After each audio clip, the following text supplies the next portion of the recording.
My name is Mae Sanders, 33 years old, and until yesterday I was the Vice President of Operations at Sanders Family Technologies. When my younger sister Amanda announced during the board meeting that I helped schedule, "Your services are no longer required," I felt something unexpected, not anger, not heartbreak. Instead, a strange sense of calm washed over me, followed by uncontrollable laughter. She demanded I clear out my office by tomorrow. What Amanda never realized was that I had seen this coming for months. Before I tell you what happened next, drop a comment letting me know where you're watching from and subscribe if you've ever dealt with family betrayal. Trust me, what happened the next morning changed everything. Sanders Family Technologies began 15 years ago in our family garage when I was just 18. My father, Thomas Sanders, had been laid off from his corporate IT job during the recession, and rather than searching for another position where he might face the same fate, he decided to start his own company. I remember the day he pitched the idea to our family at dinner. Mom looked worried but supportive. Amanda, my sister, who was 3 years younger than me, barely looked up from her phone. But I saw the passion in Dad's eyes and something clicked inside me. I had been planning to attend Cornell University that fall on a partial scholarship. I had dreams of becoming an architect, sketches of buildings lining my bedroom walls. But that night after everyone went to bed, I sat down with my father at our kitchen table. "I want to help you build this," I told him. "I can defer college for a year." That year turned into 2, then 5, and eventually I never went back to my architectural dreams. Instead, I helped build something else from the ground up. Dad and I worked 80-hour weeks in those early days. I taught myself everything I could about business operations, client management, and IT infrastructure, while Dad handled the technical side. We made a perfect team. He was the genius behind our services, and I became the organized force that turned his brilliance into a functioning business. Meanwhile, Amanda graduated high school with honors and went off to Wharton Business School on a full scholarship. During school breaks, she would come home and make suggestions about how we should run things, despite never having worked a day in the actual business. Dad would nod politely, occasionally implementing one of her ideas, but mostly continuing to rely on my practical knowledge of what was actually working in the real world. By the 5-year mark, Sanders Family Technologies had grown from just Dad and me to a team of 15. We had moved from the garage to a small office space downtown. Our client list had expanded from local small businesses to include several regional corporations. I had become Dad's right hand, officially taking on the title of operations manager, though in reality I handled everything from client relations to hiring to making sure we had coffee in the break room. When Amanda graduated with her MBA, Dad offered her a position thinking she would finally join the family business. Instead, she took a consulting job in New York, explaining that she needed to build her resume before coming back to take the company to the next level. Dad tried to hide his disappointment, but I saw it in his eyes. Still, he supported her decision, even bragging about her prestigious position to our clients. Over the next 5 years, our company continued to grow steadily. I implemented operational systems that allowed us to scale from 15 employees to over 50. We expanded our service offerings from basic IT support to comprehensive technology solutions for businesses of all sizes. Our annual revenue crossed the $5 million mark, then $10 million. I became Vice President of Operations officially, though truthfully, I was handling CEO responsibilities alongside my father. Along the way, I helped bring on key team members who would become essential to our success. Jackson Fraser joined as our head of client services before moving up to COO, working closely with me to streamline our operations. Diana Wright came on as our CFO, bringing financial expertise that helped us manage our growing revenue.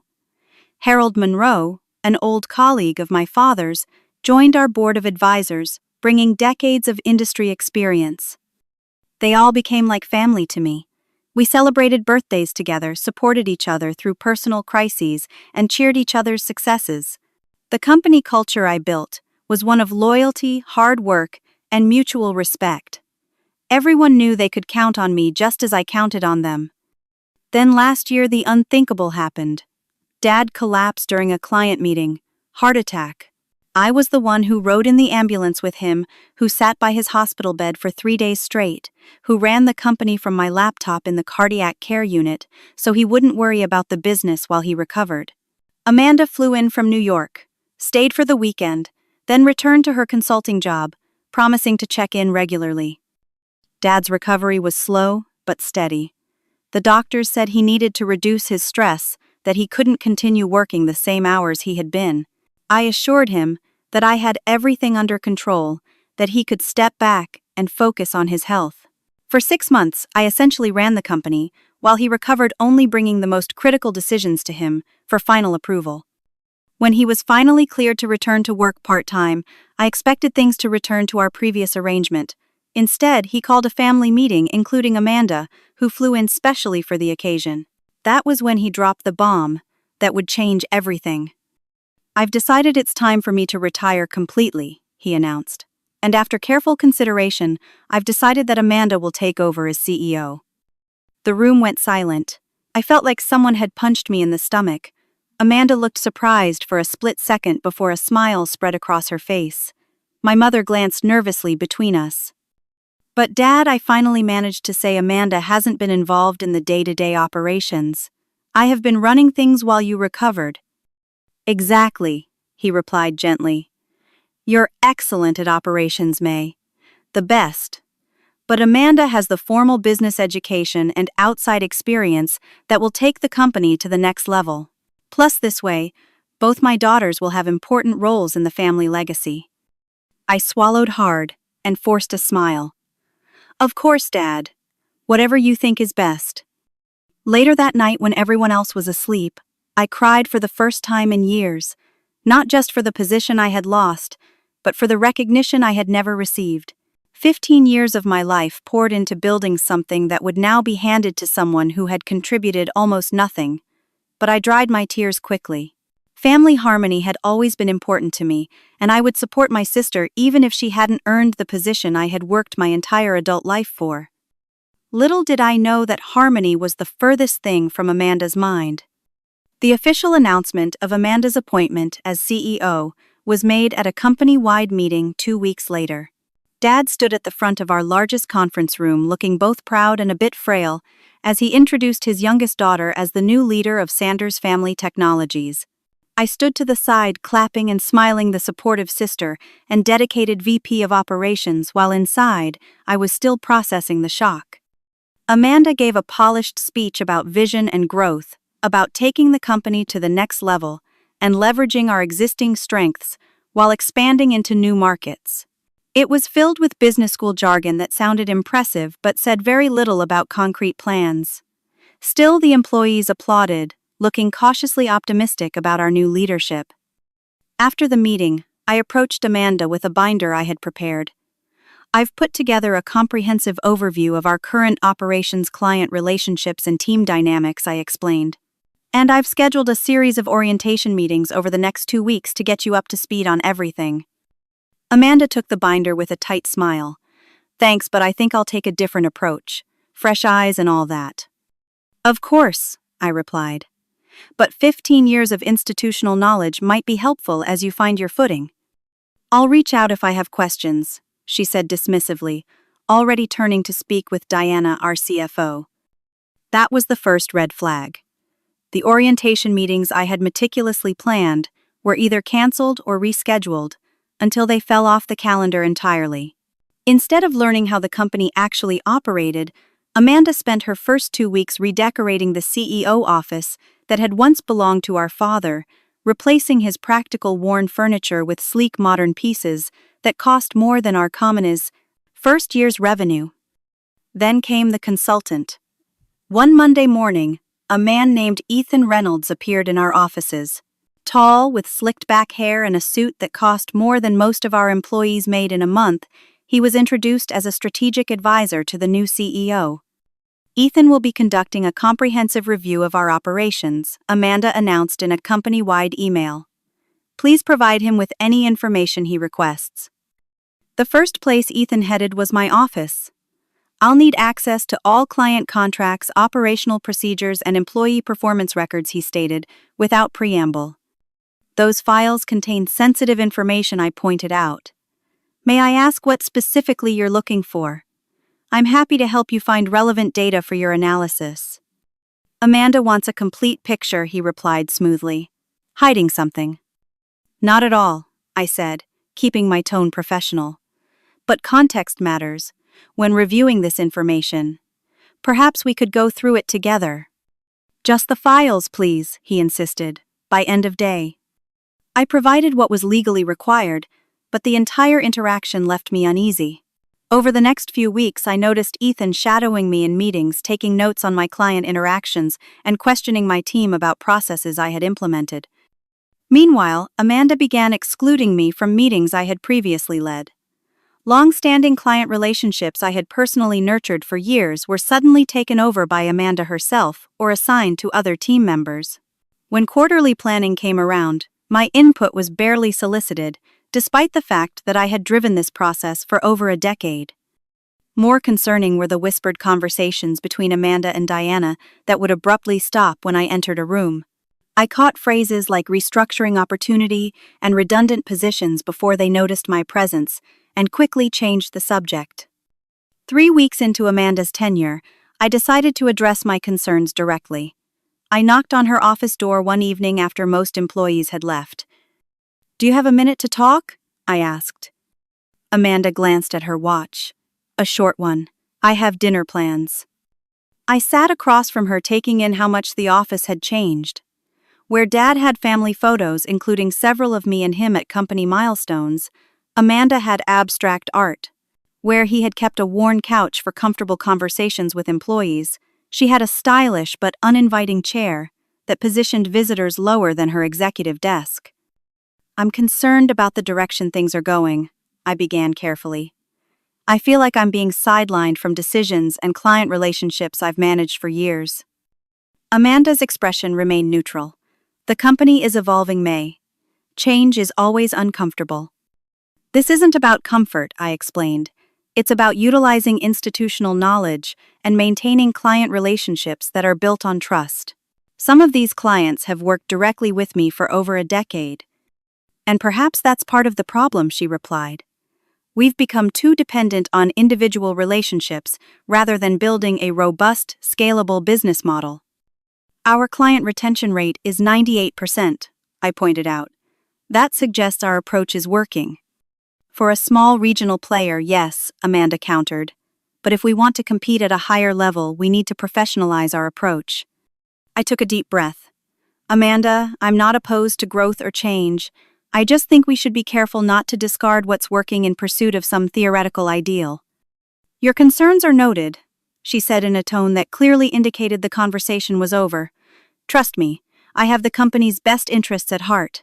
We're all family here, right?" Something in her tone sent a chill down my spine, but I nodded.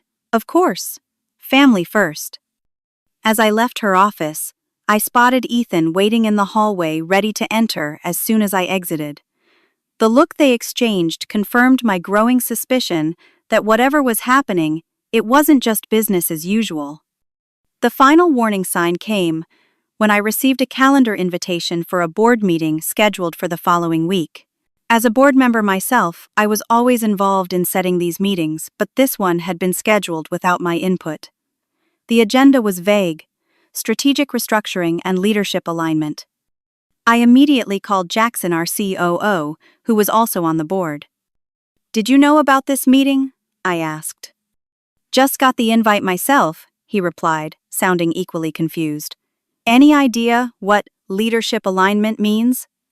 "Nothing good," I said. "Have you noticed anything strange with Amanda and Diana lately?" Jackson was quiet for a moment. "They've been meeting with some outside people. I assumed it was about raising capital for expansion, but they've been pretty secretive. Can you find out anything more before the meeting?" "I'll try," he promised. "But Mae, whatever's happening, I want you to know the operations team is behind you 100%. We all know who really built this company." His words were comforting, but as I hung up, I couldn't shake the feeling that something much bigger than a simple reorganization was coming. That night I stayed late at the office making copies of key documents and backing up important files. Something told me I might need them very soon. The morning of the board meeting arrived with an unusual tension in the office. Employees picked up on it, exchanging concerned glances as board members arrived and headed to our largest conference room. I noticed several unfamiliar faces among them, men in expensive suits, being escorted by Amanda personally. "Who are the new people?" I asked Harold Monroe, my father's old friend and trusted advisor, as we walked toward the meeting together. "External investors, from what I gather," he replied quietly, "though this is the first I'm hearing about any investment round." My stomach tightened. As a major shareholder and board member, I should have been informed about any discussions with potential investors. The fact that I hadn't been spoke volumes.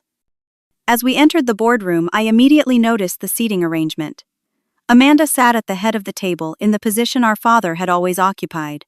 The new faces were seated directly to her right, while existing board members were distributed around the rest of the table. My nameplate was placed at the very end, furthest from Amanda. My father was noticeably absent. "Isn't Dad joining us?" I asked as I took my seat. "Dad isn't feeling well today," Amanda replied without making eye contact. "He sends his regrets." That was another red flag. Dad had never mentioned feeling unwell when we spoke yesterday, and he never missed board meetings even during his recovery. I made a mental note to call him immediately after this meeting. Once everyone was settled, Amanda called the meeting to order with a confidence that seemed rehearsed rather than natural. She introduced the unfamiliar faces as representatives from Vertex Capital, a private equity firm specializing in technology acquisitions. "Gentlemen, thank you for joining us today," she began. "As I've discussed with you privately, Sanders Family Technologies is at a critical inflection point. To reach our next stage of growth, we need not only your capital investment but your expertise in scaling technology service businesses." I exchanged a glance with Jackson, whose frown mirrored my own confusion. This was the first any of us had heard about a capital investment or scaling challenges. Amanda continued. "As part of our agreement with Vertex Capital, we'll be implementing a comprehensive restructuring of our organization to streamline operations and improve profitability." For the next 20 minutes, she presented slides showing a completely reorganized company structure, one that bore little resemblance to the efficient operation I had built over 15 years. Entire departments were eliminated, reporting lines redrawn, and throughout it all, there was a glaring omission: my position. Finally, after outlining this new vision, Amanda paused and turned directly to me for the first time since the meeting began. "Which brings me to perhaps the most significant change," she said, her voice taking on an artificial tone of regret that didn't reach her eyes. "As we professionalize our operations and bring in experienced industry executives, we've determined that the role of VP of Operations in its current form is redundant, with the new Chief Operating Officer position that will be filled by a Vertex Capital appointee." The room went silent. Every eye turned to me. "May," Amanda continued, her voice, now clipped and formal, "your services are no longer required at Sanders Family Technologies. We'll be providing a severance package commensurate with your years of service, and we ask that you clear your office by tomorrow." The shock around the table was palpable. Jackson half rose from his chair, his face flushing with anger. "This is absurd," he began, but Amanda cut him off. "The decision has been made, Jackson. This isn't up for debate." Diana, who hadn't met my eyes once during the meeting, slid a folder across the table toward me. "The details of your severance are in here, Mae. It's quite generous." I opened the folder and quickly scanned the document inside. The generous package amounted to 3 months' salary and a buyout of my shares at a valuation from 2 years ago, before our most recent growth period. It was insulting, to say the least. "And if I don't accept this valuation for my shares?" I asked, keeping my voice steady. One of the Vertex representatives spoke up. "The agreement has provisions for disputed valuations, but I should warn you that the process can be quite lengthy and contentious." The threat was clear: take what we're offering or prepare for a legal battle. I closed the folder and looked around the table at the faces I had known for years. Harold looked pained, Jackson furious, and the rest uncomfortable or confused. Only Amanda, Diana, and the Vertex representatives seemed unmoved by what was transpiring. And then, to everyone's surprise, including my own, I started to laugh. It began as a small chuckle and grew until I was laughing openly, tears forming at the corners of my eyes. Amanda's composed facade cracked slightly. "What exactly do you find amusing about this situation?" she demanded. I took a deep breath, regaining my composure, but still smiling. "I'm sorry," I said. "It's just so predictable. Really, I should have seen it coming sooner." "This is a serious business decision," one of the Vertex men said stiffly. "Not a joke." "Oh, I'm taking it very seriously," I assured him, standing up and gathering my things. "And I'll be clearing out my office as requested. Is there anything else for today's meeting, or may I be excused?" Amanda, clearly thrown by my reaction, but trying to maintain control, nodded curtly. "You may go." As I walked toward the door, I paused to look back at the table one last time. "Just one question before I leave," I said. "Has anyone told Dad about this decision?" The flicker of alarm that crossed Amanda's face was all the answer I needed. I walked out with my head held high, stopping by my office only to collect the photograph of my father and me at the opening of our first real office space. Everything else could wait until tomorrow. As I left the building, several employees tried to stop me, having already heard rumors of what happened in the meeting. I reassured them with a smile that everything was fine, that sometimes change was necessary. It was only when I reached my car that I allowed myself a moment of genuine emotion, placing my hands on the steering wheel and breathing deeply. But it wasn't despair or rage that filled me. It was resolve. Because what my sister and her new partners didn't know was that I had been preparing for this possibility for months. Tomorrow would indeed be interesting.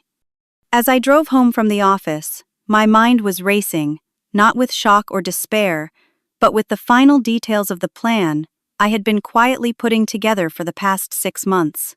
The truth was, I had seen the writing on the wall long before today's ambush. It had started with a conversation with my father shortly after he announced Amanda's succession. We were alone in his home office reviewing some legacy client contracts. "Are you sure about this decision, Dad?" I had asked carefully. "Amanda has the education, but she doesn't know the business like I do." He had sighed deeply, looking suddenly older than his 62 years. "Amanda has always felt overshadowed by you, Mae. At school, you were the popular one, the natural leader. Then you and I built this company together, creating another arena where she felt excluded. So this is about her feelings, not what's best for the company." I couldn't keep the hurt from my voice. "It's about family," he replied. "About making sure both my daughters have a place. Besides," he added, lowering his voice slightly, "Amanda can be ruthless when she wants something. This way you two can balance each other out. You know the operations, she knows the financial side. Together you'll be stronger than either of you alone." There was something in his tone, a warning perhaps, that made me pay closer attention. "Has she said something to you?" Dad hesitated, then patted my hand. "Just promise me you'll watch out for yourself, Mae. Business and family don't always mix as well as we hope." That conversation had set off alarm bells I couldn't ignore. The next day, I began my contingency planning, starting with a comprehensive documentation of every contribution I had made to the company over the past 15 years. I created detailed records of client relationships I had personally developed, operational systems I had implemented, and the revenue growth that had resulted from my work. I also began having quiet lunches with our most valuable clients, not to undermine Amanda, but to reinforce the personal connections I had built over years. Martin Rodriguez from Westfield Manufacturing, Patricia Chen from Blue Star Solutions, and a dozen others had known me since our company's earliest days. They trusted me, not just Sanders Family Technologies. If there are ever any changes, I told each of them carefully, "Please know that I'm always available to help ensure continuity of service." They had all nodded, slightly confused but appreciative of my dedication. Little did they know how prophetic those conversations would prove to be. Next, I had consulted Sophia Bennett, an attorney friend from college who specialized in business law. We met for dinner at a restaurant far from our office where there was no chance of running into colleagues. "I need to understand my options," I explained after outlining the situation. "Not because I want to fight my family, but because I need to protect myself." Sophia had asked pointed questions about our company structure, shareholder agreements, and board composition. As I answered, her expression grew increasingly concerned. Mae, from what you're describing, there are several red flags here, she said finally. Let's talk about how to legally protect your interests while gathering information. Over the next several months, I followed her advice meticulously. I created backup copies of all critical operational information that I was legally entitled to access. I reviewed our original incorporation documents and subsequent amendments with a fine-tooth comb. And most importantly, I discovered something that Amanda, in her rush to take control, had apparently missed. When our father had restructured the company 5 years ago to accommodate growth, he had created a special class of shares with enhanced voting rights. These shares weren't reflected in the regular financial statements that Amanda would have reviewed. They were documented in a separate shareholder agreement that only the original founding members had signed, which included my father and me but not Amanda, who was still in New York at the time. These shares effectively gave me controlling interest in certain major company decisions, including any sale of substantial assets or merger with another entity, regardless of who held the CEO title. It was my father's way of ensuring I would always have a voice in the company I helped build, even if I wasn't at the helm. But the most shocking discovery came just 3 weeks ago, when I noticed discrepancies in the financial reports being prepared by Diana, our CFO, who had clearly aligned herself with Amanda. Small adjustments in valuation, methodologies, unusual timing of expense, recognition, subtle changes that most people wouldn't notice, but that collectively painted a picture of a company worth significantly less than its true value. Working late one night, I had accessed Diana's email through the admin account I rarely used but maintained for emergency system issues. What I found confirmed my worst suspicions: correspondence between Diana, Amanda, and representatives from not just Vertex Capital but TechCorp Industries, our largest competitor. They were discussing the acquisition of Sanders Family Technologies at a fraction of its true market value, with special compensation packages for Amanda and Diana after the sale. It was corporate espionage and family betrayal rolled into one neat package, and it had been happening right under my nose while I was still trying to give my sister the benefit of the doubt. That night, I made the final preparations for my countermove. I contacted key employees whom I knew were loyal to me, and the company's original mission, not with any specific details, but with reassurances that they should stay calm, regardless of what might happen in the coming weeks. I finalized documentation with Sophia to be filed at a moment's notice, and I placed a call to my father suggesting we meet for breakfast the day after the upcoming board meeting. Now, as I arrived home after being so publicly dismissed, I felt a strange calm. I spent the evening finalizing documents, making calls to key allies, and preparing my outfit for the next day. I barely slept, running through scenarios and rehearsing what needed to be said. By morning, I was exhausted but focused, dressed in my most professional navy blue suit, hair perfectly styled, makeup flawless. As I drove back to the office, I reminded myself that this wasn't about revenge. It was about protecting the company I loved, the employees who depended on it for their livelihoods, and yes, even my sister from her own worst impulses. Sometimes the greatest act of love is standing firm against someone's destructive behavior. I parked in my usual spot, noticing with satisfaction that Amanda's car wasn't there yet.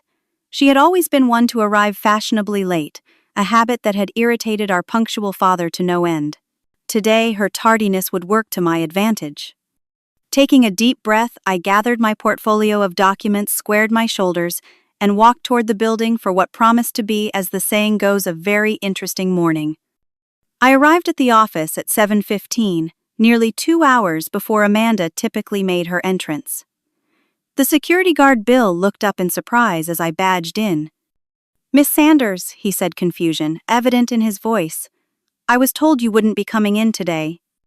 I smiled warmly at him. "Change of plans, Bill. I need to wrap up a few things." He hesitated, clearly having received instructions about my access. "I should probably call someone." "You can call Jackson if you'd like," I suggested, knowing our COO was already part of my plan. "But I assure you, there's no problem with me being here." Bill relaxed slightly. "No need to bother Mr. Fraser this early. Go on up, Miss Sanders." "Thank you, Bill," I said, adding casually, "By the way, when my father arrives, please send him directly to the main boardroom." "Your father?" Bill looked even more confused. "Mr. Sanders is coming in today." "He certainly is," I confirmed with a smile. It's going to be an important day. I took the elevator to the executive floor, which was still empty at this hour. Using my key, I unlocked the boardroom and began setting up. First, I arranged copies of key documents at each seat. Then I connected my laptop to the presentation system and tested the slides I had prepared. Finally, I placed a single item in the center of the table, the original founding document of Sanders Family Technologies with my father's and my signatures prominently displayed. By 8:30, the first regular employees began arriving. Word spread quickly that I was in the boardroom preparing for a meeting despite having been terminated the previous day. Several loyal team members stopped by to express their support, and I assured each of them that they should continue their normal work and not worry. At 9:15, Jackson arrived, giving me a knowing nod before taking his place at the table. Harold Monroe appeared shortly after, looking nervous, but determined.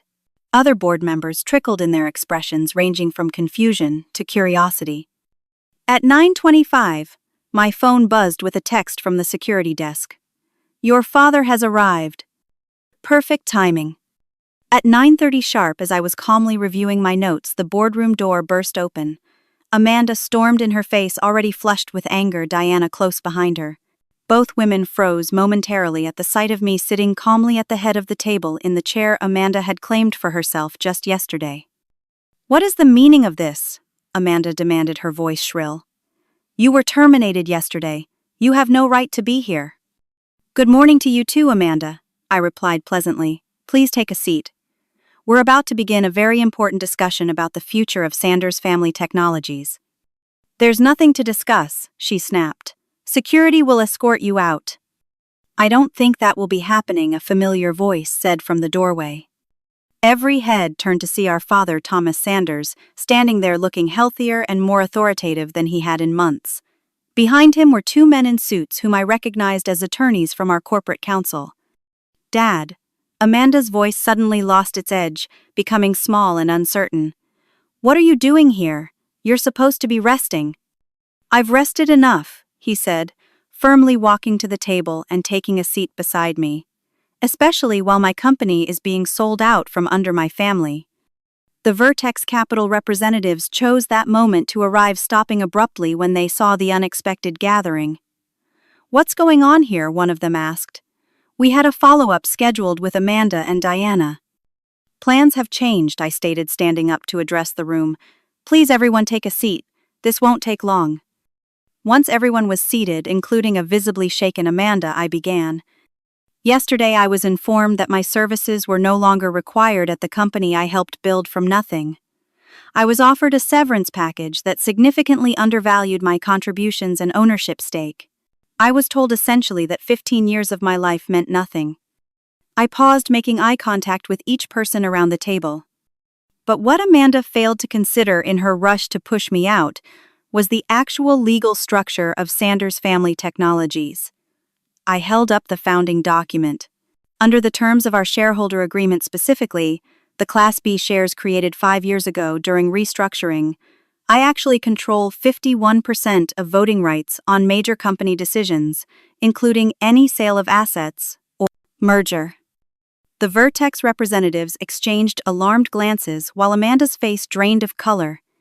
"That's impossible," Diana interjected. "The financial statements clearly show ownership distribution, with Amanda holding the largest portion following your father's transfer of shares." "The Class B shares don't appear on standard financial statements," my father explained.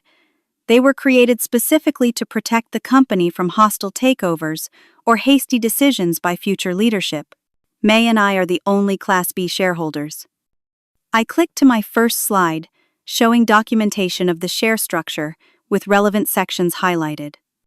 But that's not all, I continued. "Over the past 6 months, I've documented numerous financial irregularities that appear designed to artificially depress the company's valuation." The next slides showed side-by-side comparisons of financial statements with discrepancies clearly marked. "Diana," I said, turning to our CFO, "would you care to explain why the client revenue projections presented to the board last month are 30% lower than the actual signed contracts in our system?" Diana's professional composure cracked, Those were preliminary numbers only, she stammered, subject to refinement. Refinement that consistently made our company appear less valuable than it actually is, I pointed out. Coincidentally, right before a proposed sale to Vertex Capital, who I believe is acting as a straw purchaser for TechCorp Industries. The accusation hung in the air for a moment, before one of the Vertex representatives stood up. These are serious allegations. Perhaps we should reconvene when things are more settled. Please stay, I insisted, because I have one more piece of evidence everyone should see. I clicked to a final slide, showing email correspondence between Amanda Diana and executives at TechCorp Industries, discussing the acquisition and dissolution of Sanders Family Technologies, with specific references to how client contracts would be absorbed and which employees would be terminated. This is outrageous, Amanda burst out. You illegally accessed private emails. As VP of Operations with System Administrator privileges, I was well within my rights to access company emails during an internal investigation of financial discrepancies, I replied calmly. And what I found was evidence of corporate espionage, breach of fiduciary duty, and fraud. The room erupted into chaos. Board members shouting questions, Vertex representatives gathering their materials to leave Diana looking as though she might faint.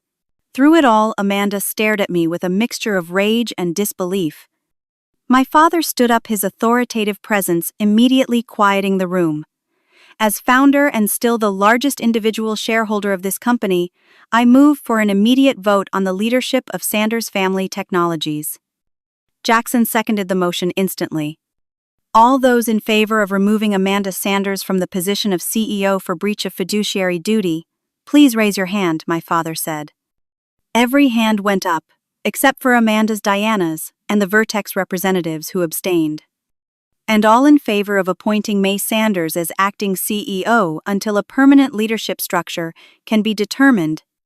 Again, the vote was unanimous among the voting members. Amanda shot to her feet.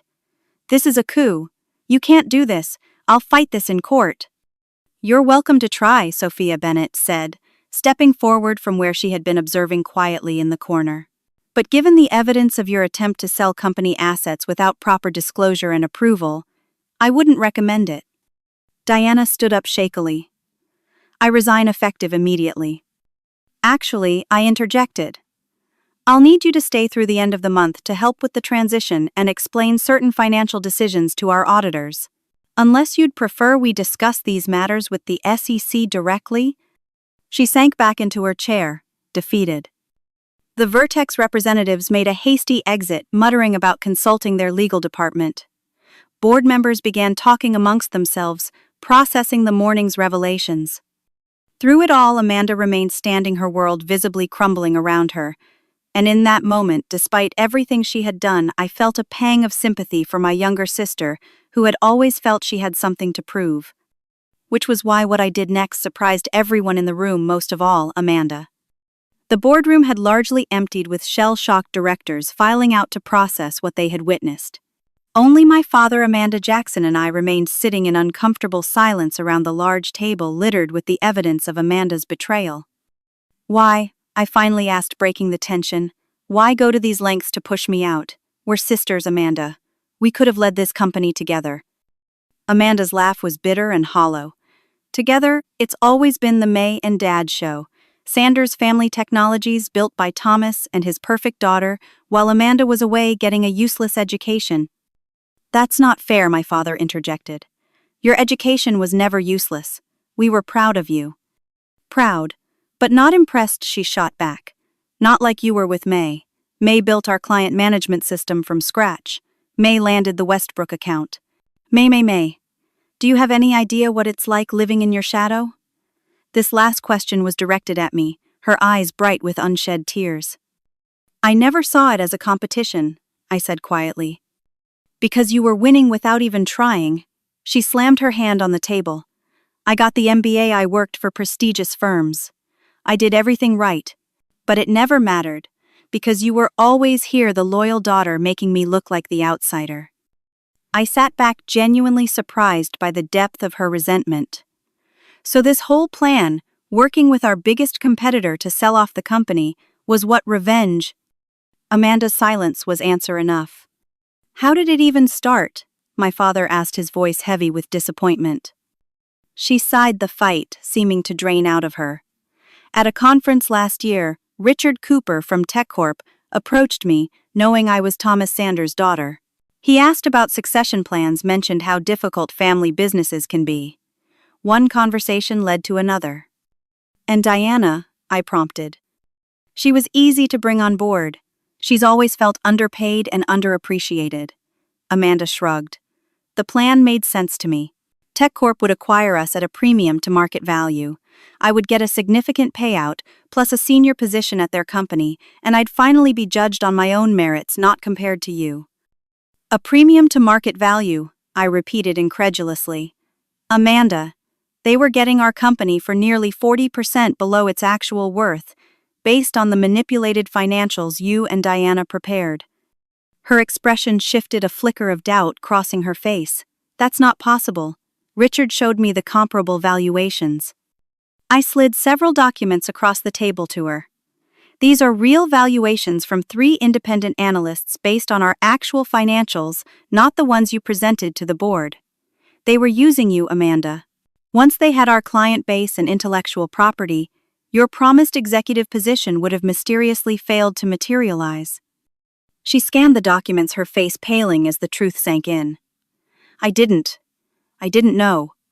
You didn't want to know, my father said sadly. You were so focused on competing with your sister that you couldn't see you were being manipulated.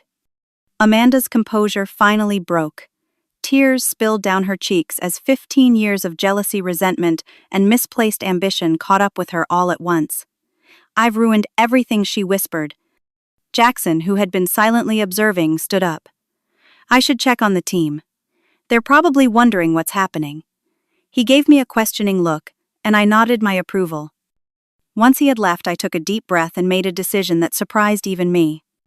Amanda, what you did was wrong. It was calculating, dishonest, and it hurt not just me, but everyone who works here and depends on this company for their livelihood. She nodded miserably, unable to meet my eyes. But you're still my sister, and you're still a Sanders. And despite everything, I believe you have skills and knowledge that could benefit this company if channeled properly. Both Amanda and my father looked up in surprise. I'm not firing you, I stated clearly. In fact, I'm creating a new position, Head of Innovation and Strategic Development. What Amanda looked completely baffled. After everything I did, you're giving me a promotion. Not a promotion, I clarified. A fresh start with clear boundaries and expectations. You'll report directly to me, and you'll have to earn back everyone's trust, which won't be easy. Your focus will be on identifying new market opportunities and developing service offerings that leverage your external experience and business education. Why would you do this? She asked, genuine confusion in her voice. Because firing you would be easier than forgiving you, I replied honestly. And I didn't build this company by taking the easy way out. Plus, I added with a small smile, you actually do have a brilliant strategic mind when you're not using it for corporate espionage. A flicker of hope crossed her face, quickly replaced by suspicion. What's the catch? Full transparency. Weekly review meetings with me and Dad. No independent financial authority for at least a year. And you personally call each of our major clients to apologize for the disruption and assure them of the company's stability going forward. My father watched this exchange with a complex expression, pride and regret mingling on his face. Finally, he spoke up. Mae, are you sure about this, after what she tried to do? I'm sure, I said firmly. Sanders Family Technologies has always been about family. Sometimes that means holding people accountable, but it also means giving second chances when they're earned. I turned back to Amanda. So do you want the job, or would you prefer to walk away clean? I'll arrange a reasonable severance either way. For a long moment, Amanda stared at the documents in front of her, evidence of her betrayal spread out in black and white. Then, to my surprise, she straightened her shoulders and met my gaze directly for the first time, without hostility or competition. I want to stay, she said quietly. I want to make this right. It wasn't forgiveness yet, not completely. The road back to trust would be long and difficult. But as the three of us sat there in the aftermath of what could have been the end of our family business, I felt the first fragile threads of something new beginning to form. Not the blind trust of before, but something potentially stronger built on hard truths and difficult choices. "Then let's get to work," I said, standing up. "We have a company to run." 6 months passed in what felt like both an eternity and an instant. The morning after the dramatic boardroom confrontation, I sent a company-wide email explaining that there had been a leadership restructuring, that I would be serving as CEO, and that despite rumors, Sanders Family Technologies was not being sold or merged. I requested everyone's patience during the transition and promised complete transparency moving forward. The first month was challenging, to put it mildly. Diana resigned despite my offer to stay through the transition, necessitating an intensive financial audit that uncovered additional concerning practices. We hired a highly respected CFO from outside the company, Alicia Washington, who brought fresh perspective and impeccable ethics to the role. Amanda struggled, initially facing understandable skepticism from employees who had heard rumors about what happened. There were uncomfortable silences when she entered rooms, whispered conversations that stopped abruptly. But to her credit, she persevered, putting in longer hours than anyone and approaching her new role with humility that I'd never seen from her before. Our father took on an advisory role, coming into the office 2 or 3 days a week to offer guidance without undermining my authority. We established a new family governance structure with clear boundaries between family relationships and business decisions. Most importantly, we began having monthly family dinners where business talk was strictly prohibited, allowing us to reconnect as sisters and daughter without the complications of the company always between us. By the 3rd month, tangible changes were evident throughout the organization. I implemented a profit-sharing program for all employees, recognizing that their loyalty during the transition deserved concrete rewards. We established a more transparent communication system with quarterly town halls where anyone could ask questions directly to leadership. And Amanda, surprisingly, became an advocate for innovation from within, creating pathways for employees at all levels to propose new ideas. One particularly meaningful change came from an unexpected source. During a private meeting in my office, Amanda hesitantly presented a comprehensive proposal for a mentorship program, pairing experienced employees with new hires. "I've been thinking about what happened between us," she explained. "Part of the problem was that I felt excluded from the institutional knowledge of the company. Maybe if we formalize knowledge, sharing others won't feel that disconnection." The program launched the following month and quickly became one of our most successful initiatives, improving both retention and innovation. By the 6-month mark, Sanders Family Technologies had not only stabilized but was growing at a rate exceeding our pre-crisis projections. The attempted takeover had forced us to reevaluate every aspect of our operations, ultimately making us stronger and more resilient. On a personal level, the healing between Amanda and me progressed in fits and starts. There were difficult conversations, painful acknowledgments of long-held resentments, and occasional backsliding into old patterns. But there were also moments of genuine connection that would have seemed impossible a year ago. One evening, as we worked late, finalizing a major new client proposal, Amanda looked up from her laptop with an expression I couldn't quite read. "You know," she said hesitantly, "I never properly thanked you for giving me a second chance. Most people wouldn't have." I set down the financial projections I'd been reviewing. Most people don't have 15 years of shared history to consider. Still, she persisted. "You had every right to throw me out. Sometimes I wonder why you didn't." I considered the question carefully. When I was laughing in that boardroom after you fired me, it wasn't just because I knew I had a countermove planned. It was because in that moment, I realized something important. "What was that?" she asked. "That businesses come and go, but family is irreplaceable. I didn't want to win at the cost of losing my sister forever. Even when I was gathering evidence against you, part of me was hoping to find a way to salvage our relationship." Amanda was quiet for a moment. "I'm not sure I would have been that generous in your position." "Maybe not then," I acknowledged, "but I like to think you would make a different choice now." She nodded thoughtfully. "I'd like to think that too." As for me, the experience had transformed not just my professional role, but my perspective on success itself. For 15 years, I had measured my worth primarily through this company, defining myself by my contributions and achievements. The crisis had forced me to reconsider what truly mattered.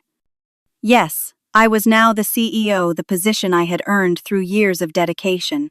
But more importantly, I had preserved something that couldn't be captured on a balance sheet: the integrity of our family and the values our company was built upon. The betrayal had taught me to trust my instincts while maintaining compassion. It showed me that preparation was more powerful than emotional reactions. And most significantly, it revealed that true strength often lies not in defeating your opponents, but in finding ways to reconcile and move forward together. In the end, the company my father and I had built from nothing had faced its greatest crisis, not from external competition or market forces, but from within our own family. And yet we had emerged stronger, wiser, and more united than before. For any family business to truly succeed, I learned that you need both clear boundaries and unconditional love. You need formal structures that prevent misunderstandings and power struggles. But you also need the willingness to see beyond business roles to the human beings behind them, with all their complexities, insecurities, and capacity for growth. Have you ever had to choose between winning an argument and saving a relationship? It's rarely an easy choice, but in my experience, relationships are always the more valuable investment. I'd love to hear your thoughts in the comments. And if this story resonated with you, please like, subscribe, and share it with someone who might need to hear that second chances and standing your ground aren't mutually exclusive. Thank you for listening to my journey. And remember, sometimes the people who challenge us most are also the ones who help us grow the strongest.